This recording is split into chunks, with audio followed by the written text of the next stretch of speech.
Petit Jornal. Inteligência e irreverência em doses diárias.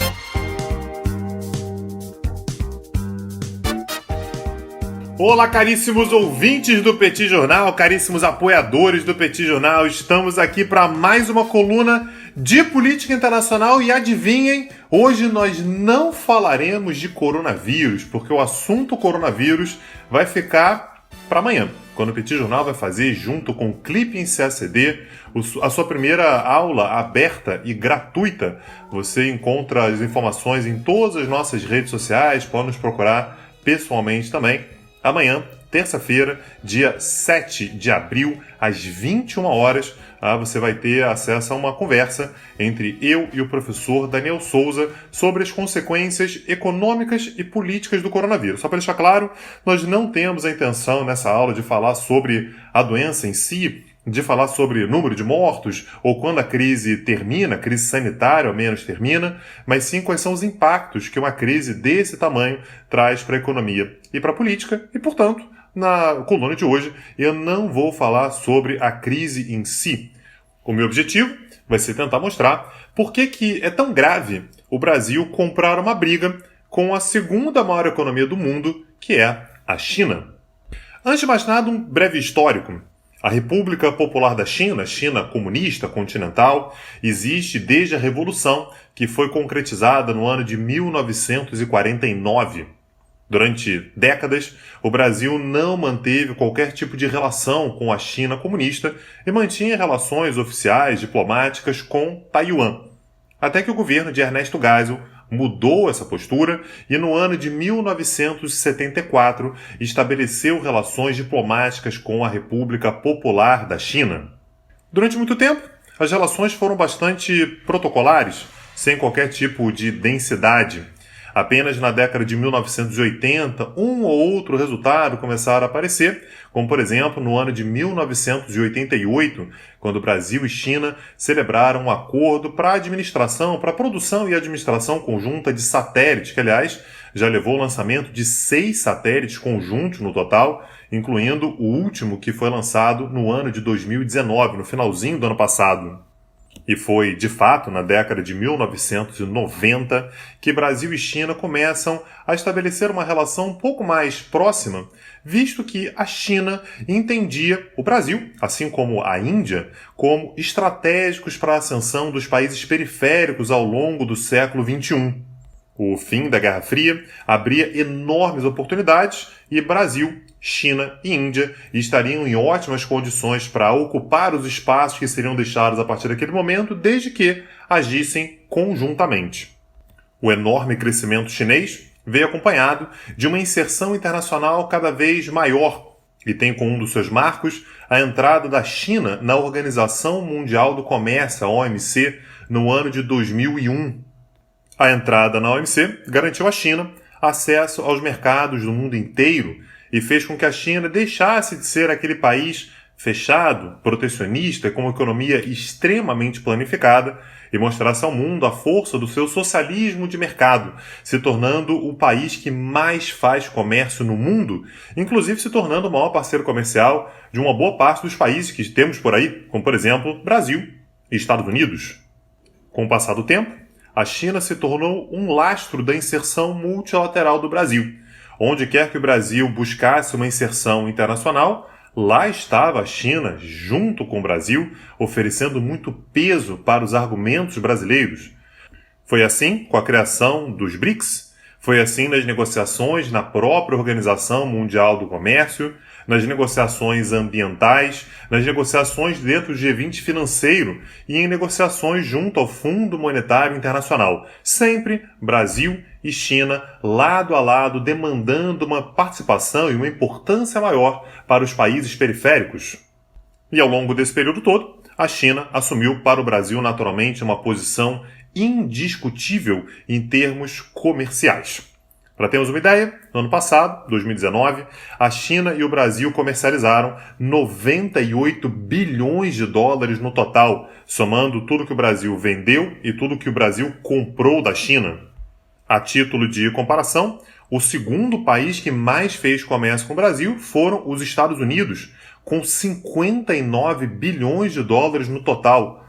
Grosso modo, Brasil e China fizeram um comércio de 40 bilhões de dólares a mais do que o comércio entre Brasil e Estados Unidos. E outra característica importante desse enorme comércio entre Brasil e China é o gigantesco superávit registrado pelo Brasil. No ano passado, desses 98 bi do comércio total, o Brasil teve um superávit de 28 bilhões de dólares. Apenas para colocar em perspectiva, mais uma vez, o superávit total do Brasil com o mundo foi de 48 bi. 28 desses foram obtidos apenas com um país, que foi a China. Olhando pelo lado negativo, o comércio entre Brasil e China é altamente desigual entre aquilo que é importado e aquilo que é exportado. Praticamente a totalidade daquilo que o Brasil compra da China é de produtos manufaturados, produtos com alto valor agregado. E 77% do que o Brasil vende está concentrado em apenas 3 produtos: soja, minério de ferro e petróleo. E é aqui que reside uma das grandes fragilidades brasileiras nessa relação comercial. Para começar, um dos produtos que o Brasil mais vende para a China é o petróleo, que em meio a essa crise toda do coronavírus, a gente não tem falado muito, mas é importante lembrar que o preço caiu, a cotação do petróleo caiu enormemente ao longo do último mês e meio, a partir de uma disputa entre Rússia e Arábia Saudita. Portanto, um dos produtos que rende cerca de 24% de tudo que o Brasil vende para a China está numa cotação baixíssima, o que vai prejudicar bastante o valor total das exportações brasileiras para a China.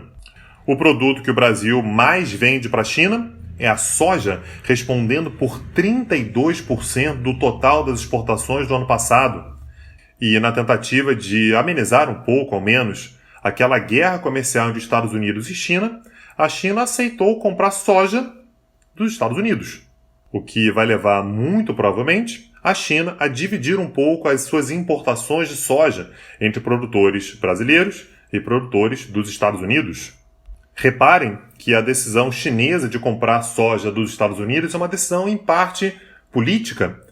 E isso demonstra o tamanho do problema que o Brasil tem pela frente no momento em que Eduardo Bolsonaro e o ministro da Educação, Abraham Weintraub, lançam sua fúria contra a China por meio de tweets que têm por objetivo muito mais alimentar a militância bolsonarista doméstica aqui no Brasil, sem olhar para as consequências que isso pode ter para uma eventual negociação entre Brasil e China.